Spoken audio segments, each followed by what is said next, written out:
May sasabihin ako na hindi sinasabi ng karamihan sa mga doktor. Mayroong 3 pagkain ngayon sa kusina ng karamihang nakatatanda. Pagkain na mukhang walang mapanganib. Pagkain na malamang hindi pa binabanggit ng iyong doktor. At ang 3 pagkaing iyon ay maaaring tahimik na kinukuha sa iyo ang isang bagay na hindi kayang ibalik ng kahit anong gamot. Ang iyong kakayahang makalakad ng malaya. Ako si Elena Santos. At sa susunod na ilang minuto, ipapakita ko sa iyo kung aling 3 karaniwang pagkain ang maaaring tahimik na nagpapahina ng mga binti na nagdadala sa iyo sa bawat araw ng iyong buhay. At pagkatapos noon, ipapakita ko rin sa iyo ang 3 pagkain na makakatulong sa iyo na lumaban. Alam ko na marami ka nang narinig na payo tungkol sa kalusugan sa nakalipas na mga taon. At marami sa mga iyon ay mabuti. Pero ito ang bahagi na hindi laging sinasabi. Pagkatapos ng edad na 65, ang iyong katawan ay tumutugon sa ilang pagkain sa ganap na ibang paraan kaysa noong bata ka pa. At ang ilang pagkain na mukhang okay lang ay nagsisimulang magdulot ng tunay na pinsala. Tahimik, dahan-dahan, walang malinaw na babala. Hanggang isang araw, hindi ka na balance tulad ng dati. Pakiramdam mo ay mabigat ang iyong mga binti. At ang bawat hakbang ay hindi nakasigurado katulad noon. Mahalaga iyon.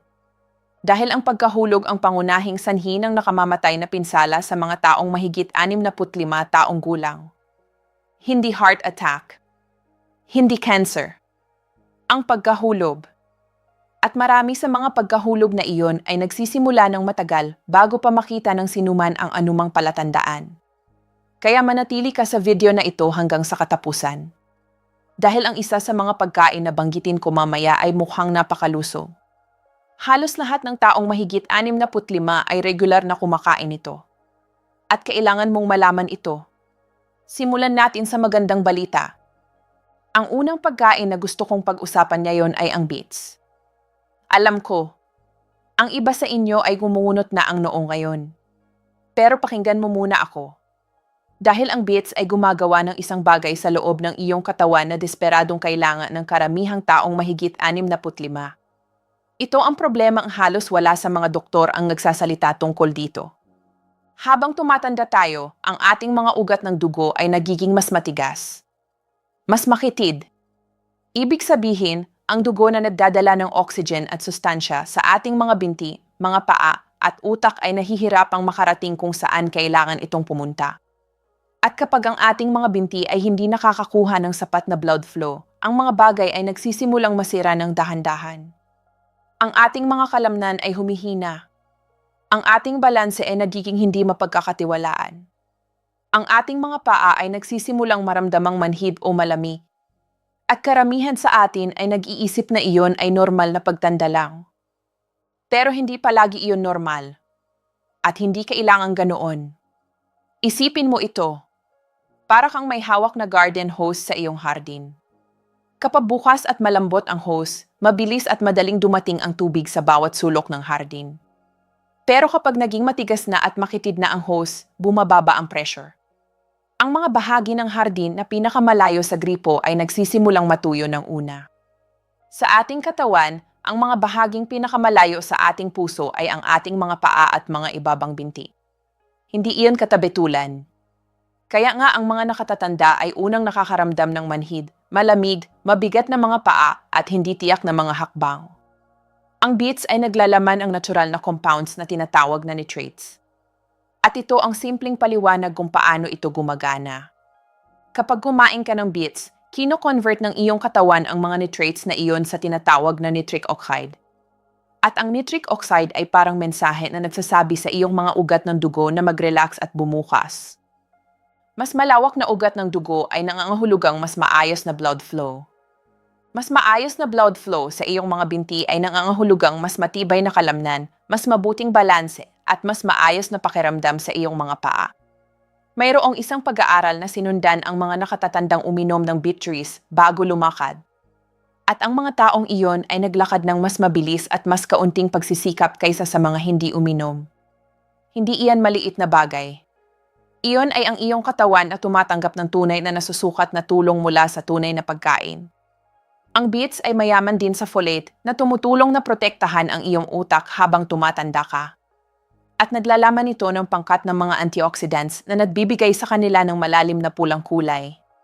At ang mga antioxidants na iyon ay masipag na nagtatrabaho upang protektahan ang iyong mga ugat ng dugo mula sa mabagal at tahimik na pinsala na dulot ng pamamaga sa loob ng maraming taon.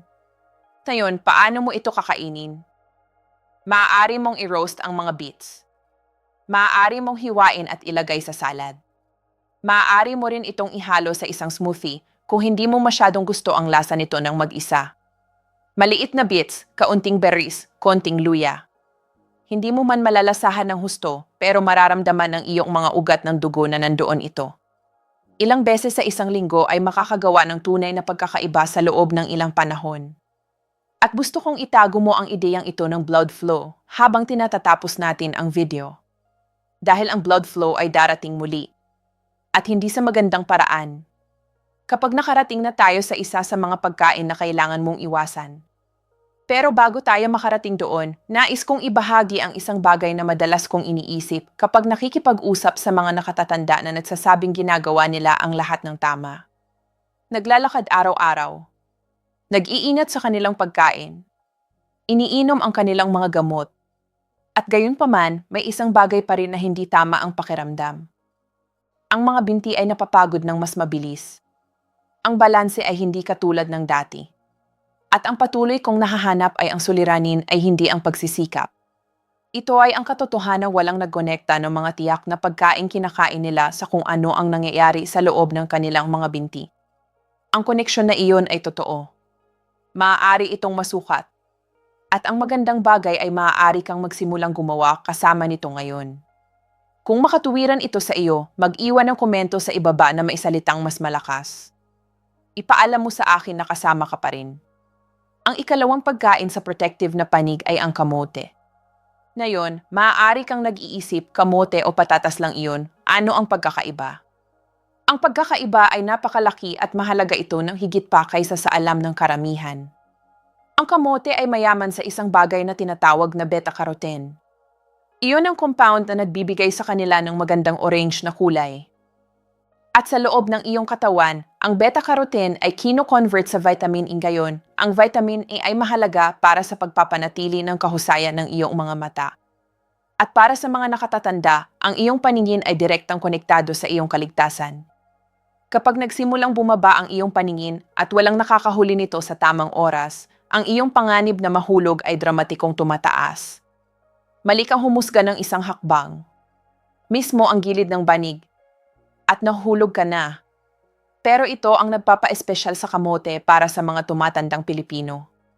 Tumutulong din itong stabilize ang iyong blood sugar sa paraang hindi ginagawa ng regular na puting patatas. At gusto kong bigyan mo ito ng pansin dahil napakahalaga nito. Kapag nag-spike ang iyong blood sugar pagkatapos ng pagkain at pagkatapos ay bumaba, ang prosesong iyon sa paglipas ng panahon ay nagdudulot ng pinsala sa maliliit na ugat ng dugo sa iyong mga binti at paa. Pinupurol din nito ang maliliit na nerve signals na tumutulong sa iyong maramdaman kung nasaan ang iyong mga paa.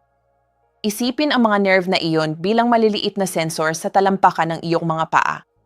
Palaging nagpapadala ng mga mensahe pataas sa iyong utak. Patag ang lupa, kaunting dalisdis, mag-adjust. Ang patuloy na pag-uusap na iyon sa pagitan ng iyong mga paa at utak ang nagpapanatili sa iyong nakatayo. Pero kapag nag-spike ang blood sugar ng paulit-ulit sa loob ng buwan at taon, ang mga sensor na iyon ay nagsisimulang tumahimik. At kapag tumahimik sila, ang iyong balanse ay nagdurusa sa mga paraan na hindi kayang ganap na ayusin ng kahit anong ehersisyo. Dahil ang problema ay wala sa mga kalamnan. Nasa signal ito.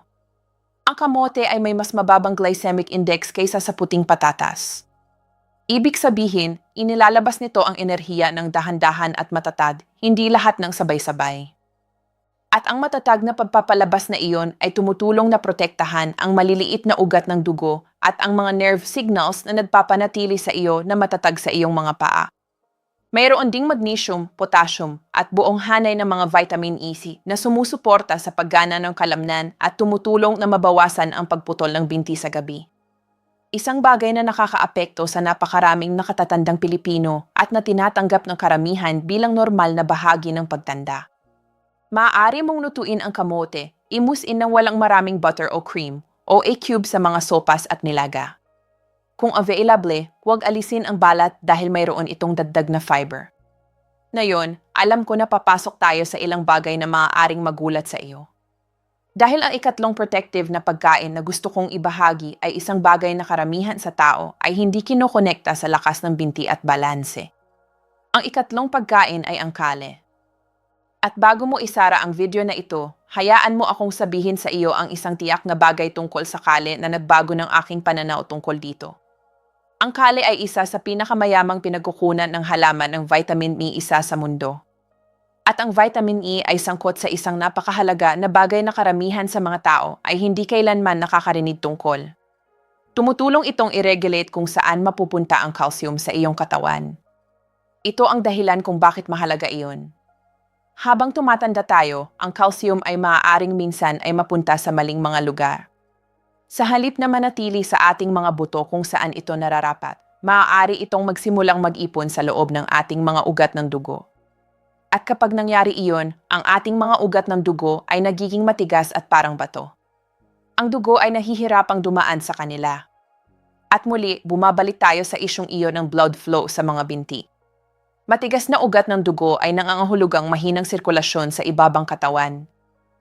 At ang mahinang sirkulasyon ay nangangahulugang mas mahinang binti, malamig na mga paa, pamamanhid at isang suliranin sa balanse na dahan-dahang lumalaki hanggang hindi ka na sigurado kung kailan pa nagsimula. Ang vitamin E ay tumutulong na gabayan ang calcium pabalik sa tamang mga lugar, sa mga buto at palayo sa mga ugat ng dugo. Ang kale ay mayroon ding tinatawag na lutein na karamihang iniisip ng mga tao bilang sustansya para sa mata. At pinoprotektahan nito ang iyong paningin. Pero ang lutein ay tumatawid din sa utak at naipakita sa mga pag-aaral na tumutulong na mapanatili ang bilis ng pag-iisip at katalinuhan ng isip na kailangan mo upang mabilis na tumugon kapag hinihinamon ang iyong balanse. Ang bitak segundong oras ng reaksyon na iyon, bahagi iyon ng lutein. At ito ay isang bagay na dapat mong pag-isipang mabuti. Karamihan sa mga pagkahulog ay hindi nangyayari dahil biglang sumuko ang mga binti. Nangyayari ang mga ito dahil natitisod ang mga binti at hindi sapat na mabilis ang tugon ng utak para itama ito. Ang bintana ng reaksyon na iyon ay napakaliit. Isang bahagi ng isang segundo lamang. At ang kinakain mo sa loob ng buwan at taon ay nagpapanatili ng bintanang iyon na matalim o dahan-dahan itong pinapalawak hanggang isang araw ay masyadong malawak na ito. Ngayon ang kale ay maaaring maging medyo mahirap kainin ng hilaw. Ang pagpiga ng mga dahon na may kaunting olive oil sa loob ng ilang minuto ay talagang nagpapababa ng mga hibla at ginagawa itong mas malambot para sa iyong tiyan. Maaari mo rin itong isot ng magaan, tadtarin sa mga sopas o pagsamahin sa isang smoothie. Isang tasa o dalawa ilang beses sa isang linggo ay nagbibigay sa iyong katawan ng makabuluhang dami ng kailangan nito. Ngayon, napag-usapan na natin ang tatlong pagkain na tunay na gumagana para sa iyong katawan habang tumatanda ka. At umaasa akong nakakaramdam ka ng pag-asa ngayon. Dahil ito ay hindi tungkol sa pagiging perpekto. Ito ay tungkol sa maliliit at pare-parehong mga pagpipilian na nagdaragdag sa loob ng buwan at taon. Pero nangako rin ako sa iyo ng isa pang bagay ngayon. At ito ang bahagi na talagang gusto kong bigyang pansin mo. Dahil dito, maraming mabuting intensyong nakatatandang Pilipino ay tahimik na ginagawa ang sarili nilang mas masama nang hindi kailanman nalalaman. Mayroong tatlong karaniwang pagkain na regular na kinakain ng maraming nakatatanda. Mga pagkain na may magandang reputasyon para maging malusob o hindi bababa sa ganap na walang mapanganib. At para sa mas batang tao, kadalasan ay ganoon. Pero pagkatapos ng 65, ang mga eksaktong pagkain ito ay maaaring tahimik na magpalala ng pamamaga, makapinsala sa sirkulasyon at magpahina ng mismong mga binti na nagpapanatili sa iyong nagsasarili. Simulan natin sa una. Ang unang pagkain na gusto kong mag-ingat ka ay ang mais. Alam ko, ang mais ay nasa lahat ng dako. Nasa bawat fiesta, bawat handaan sa pamilya, bawat palengke at kalye dito sa Pilipinas. At ang mais mismo ay hindi lason. Gusto kong maging malinaw sa iyon. Pero para sa mga nakatatandang Pilipino na regular na kumakain ito, Mayroong isang problema na karamihan sa mga tao ay hindi kailanman kinokonekta sa kanilang mga binti. Ang mais ay napakatangkad sa omega-negatibo 6 fatty acids. At ang ratio sa pagitan ng omega-negatibo 6 at omega-negatibo 3 fatty acids sa iyong dieta ay may direktang epekto sa kung gaano karaming pamamaga ang nagtatakbo sa iyong katawan. Ito ang simpleng paliwanag. Ang omega-negatibo 3 ay nagpapalamig ng pamamaga. Ang omega-negatibo 6 kapag kinain ng sobra ay nagpapainit nito.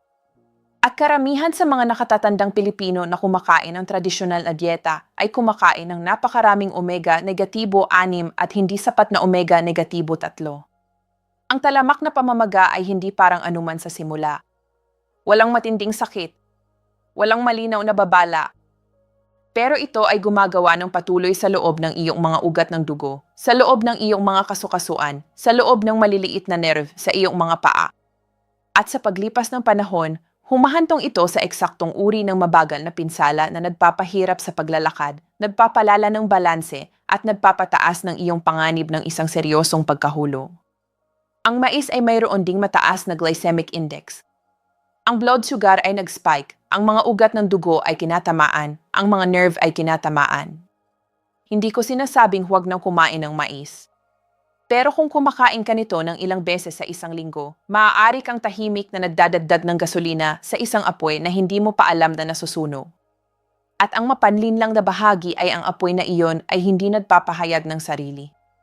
Walang dramatikong sandali.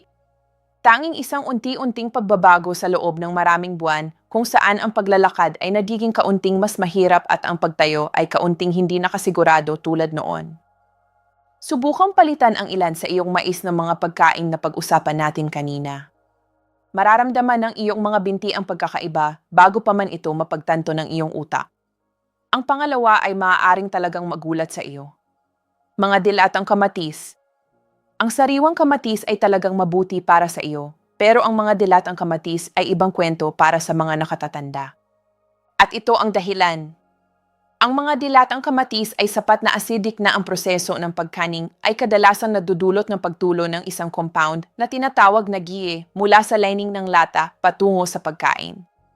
Ang GIE ay isang kemikal na nakalink sa pananaliksik sa pagtaas ng pamamaga at pagkagambala ng hormonal balance. Dalawang bagay na ang mga tumatandang katawan ay hirap nang mapanatili. Pero higit sa isyong bise, ang mga dilatang kamatis ay napakatangkad din sa sodium sa karamihan ng mga komersyal na brand. At ang sobrang sodium ay isa sa mga mas tahimik na kaaway ng mabuting sirkulasyon sa mga nakatatanda. Nagpapataas ito ng blood pressure. Nagdudulot ito sa katawan na mag-retain ng likido. At ang pagpapanatili ng likidong iyon sa mga binti ay hindi lamang hindi komportable. Naglalagay ito ng presyon sa maliliit na ugat ng dugo na nagsusuplay sa mga kalamnan at nerve sa iyong mga ibabang binti. Ang presyon na iyon ay nagbabawas kung gaano kahusay na natatanggap ng mga kalamnan at nerve na iyon ang oxygen at sustansya na kailangan nila. At muli, nagtatapos tayo sa parehong lugar. Mas mahinang binti, hindi gaanong maasahang balanse, mas mataas na panganib ng pagkahulog. Maaari mong ayusin ito ng simple. Pumili ng sariwang kamatis kapag makakaya mo. Kung kailangan mo ng delata, hanapin ang mga brand na BF-free at nagsasabing no salt added sa label. Ang isang maliit na pagpapalitang iyon na ginagawa ng pare-pareho ay nag-aalis ng isang tahimik na pinagkukunan ng pamamaga at stress sa iyong sirkulasyon. At gusto kong sabihin ang isang bagay dito. Para sa taong nagluluto sa bahay tuwing gabi, gumagawa ng mga sopas at sarsa mula sa simula, gumagawa ng lahat ng naniniwala silang tama. Ikaw ay gumagawa ng isang kahangahangang bagay. Ang pagsisikap na iyong inilalagay ay napakahalaga. At ang isang maliit na pagsasaayos tulad nito ay hindi nagpapawalang bisa ng pagsisikap na iyon. Ginagawa nitong mas malakas ang trabaho para sa iyo. Iyon lang ang ginagawa natin dito. Maliliit na matalinong pagbabago na nagpaparangal sa pag-aalaga na ibinibigay mo sa iyong sarili. Ngayon nakarating na tayo sa ikatlong pagkain. At ito ang gusto kong ibahagi mo sa mga taong mahal mo.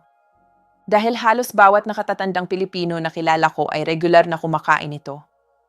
At karamihan sa kanila ay walang ideya kung ano ang ginagawa nito sa kanilang mga binti sa paglipas ng panahon. Ang ikatlong pagkain na dapat mag-ingatan ay ang iceberg lettuce. Ngayon, ang isang ito ay hindi tungkol sa pinsala sa parehong paraan tulad ng iba. Ang iceberg lettuce ay hindi direktang nadudulot ng pamamaga.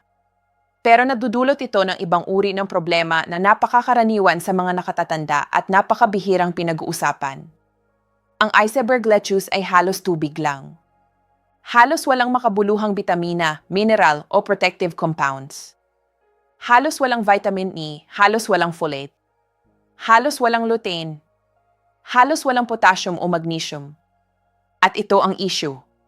Kapag pinuno ng mga nakatatandang Pilipino ang kanilang mga plato ng iceberg lettuce na nag-iisip na kumakain sila ng malusob, talagang namimiss nila ang pagkakataong kumain ng isang bagay na tunay na mapoprotektahan ang kanilang mga binti, utak, at sirkulasyon. Iniisip ko ang taong gumagawa ng malaking salad araw-araw dito sa ating. Ipinagmamalaki nila ang gawin na iyon at dapat silang maging ganoon. Gumagawa sila ng pagsisikap na hindi ginagawa ng karamihan. Pero kung ang salad na iyon ay itinayo sa iceberg lettuce, kumakain sila ng isang bagay na 76% tubig. Nakakakuha sila ng halos wala sa vitamin E na kailangan ng kanilang mga ugat ng dugo. Halos wala sa folate na nagpapanatili ng pamamagas at seke. Halos wala sa magnesium na pumipigil sa masakit na pagputol ng binti sa gabi. Pinupuno nila ang isang mangkok araw-araw at tinatawag itong maluso. At sa lahat ng oras na iyon, tahimik na humihiwalay ang kanilang katawan sa mga eksaktong bagay na kailangan nito upang mapanatili silang matatag at malakas. Ito ang tinatawag ng mga mananaliksik na nutrient displacement effect. Maaari kang kumain ng limitadong pagkain sa isang araw. At bawat kagat ng isang bagay na halos wala kang nakukuha ay isang kagat na hindi ka kumakain ng isang bagay na tunay na makakatulong sa iyo. Sa loob ng buwan at taon, ang tahimik na pagkawala ng tunay na nutrisyon ay nagreresulta sa tunay na kakulangan. Ang mga kakulangan sa vitamin E ay humahantong sa mas mahinang mga buto at mas maraming calcium buildup sa mga ugat ng dugo. Ang mga kakulangan sa folate ay humahantong sa mas maraming pamamaga. Ang mga kakulangan sa magnesium ay humahantong sa mas maraming muscle cramps, mas masamang tulog, at mas mahinang paggana ng kalamnan sa mga binti. Ang solusyon ay simple lang. Palitan lang ang iceberg lettuce ng dark leafy greens, kale, spinach, o malunggay. Ang isang pagpapalitang ito lamang ay maaaring makabuluhang baguhin ang nutritional foundation na pinagtatrabahuhan ng iyong tumatandang katawan. Gusto kong tumagal ng isang sandali at kausapin ka lang. Hindi bilang doktor sa pasyente. Isang tao lamang sa isa pang tao. Alam ko na ang pagtanda ay hindi palaging madali. Alam ko na hindi palagi ang katawan ay nakikipagtulungan tulad noon. Alam ko na ang ilang umaga, nagigising ka at pakiramdam mo ay ibang-iba na ang mga bagay kaysa 10 taon na ang nakalipas. At iyon ay totoo. Hindi ko iyon itatanggi. Pero ito rin ang alam ko. Ang mga pagpipiliin mo sa hapagkainan ngayon ay humuhubog kung sino ka sa loob ng 6 na buwan mula ngayon. 1 taon mula ngayon. Ang katawan ng tao ay may kahangahangang kakayahang tumugon sa mas mabuting mga input sa anumang edad. Nakita ko ito. Napanood ko ang mga tao sa kanilang 70 at 80 na gumawa ng maliliit at pare-parehong pagbabago sa kanilang kinakain. At napanood ko silang maglakad ng may masigit na kumpiyansa. Mag-isip ng may masigit na kalinawan. At tumayo ng may masigit na katatagan kaysa sa mga nakalipas na taon. Hindi ito nangangailangan ng komplikadong dieta. Hindi ito nangangailangan ng mahal na mga supplement. Nagsisimula ito sa pagpili ng beets kaysa sa mga pagkaing nagpapatigas ng iyong mga ugat ng dugo. Kamote kaysa sa mga pagkaing nag-spike ng iyong blood sugar. Dark greens kaysa sa mga walang laman na pagkain. At pag-unawa na ang ilang karaniwang pagkain na pinagkakatiwalaan mo ay maaaring tahimik na gumagana laban sa iyo. Pinagtrabahuhan mo ang karapatang mamuhay sa mga taong ito sa iyong sariling mga tuntunin. Na intakto ang iyong kalayaan. Sa kakayahang maglakad kung saan mo nais maglakad. Makita ang mga taong gustong makita. At tumayo sa iyong sariling 2 paa sa bawat kahulugan ng salita. Bawat kainan ay isang tahimik na desisyon tungkol sa kung ano ang magiging hitsura ng mga taong iyon. At bawat araw, mayroon ka pa rin kapangyarihang gawing tama ang desisyon na iyon. Gawin nating tama. Ako si Elena Santos. Salamat sa iyong panonood hanggang sa katapusan. Kung nakatulong ito sa iyo o sa isang minamahal mo, pakibahagi ang video na ito at mag-subscribe para sa higit pang tapat at praktikal na impormasyon sa kalusugan para sa mga taong mahigit 60. Makikita kita sa susunod. Ingatan ang iyong sarili. Karapat-dapat ka nito.